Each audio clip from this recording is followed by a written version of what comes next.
దేశవ్యాప్తంగా వాణిజ్య గ్యాస్ సిలిండర్ల కొరత హోటల్ పరిశ్రమను తీవ్రంగా దెబ్బతీస్తుంది. ఈ సంక్షోభాన్ని ఎదుర్కొనేందుకు తమిళనాడులోని హొసూరులో ఓ హోటల్ వినూత్నమైన ఆఫర్తో ముందుకొచ్చింది.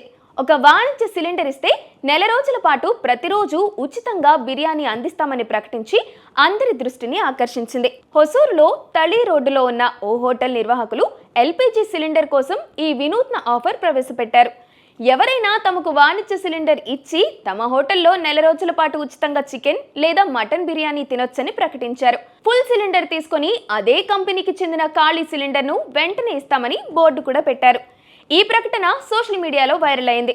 ఈ ప్రకటనకు మంచి స్పందన వచ్చిందని రెస్టారెంట్ మేనేజర్ అశోక్ కూడా తెలిపారు. గత 15 రోజుల్లో 6గురు సిలిండర్లు తీసుకొచ్చి ఇచ్చారని, అయితే వారిలో ఎవరూ 4 రోజులకు మించి హోటల్లో బిర్యానీ తినలేదని పేర్కొన్నారు. గ్యాస్ కొరత నేపథ్యంలో హోటల్ మూసివేయాలని నిర్ణయించుకున్న సమయంలో తమ పాత కస్టమర్ ఒకరు ఈ సలహా ఇచ్చారని లోకేష్ తెలిపారు.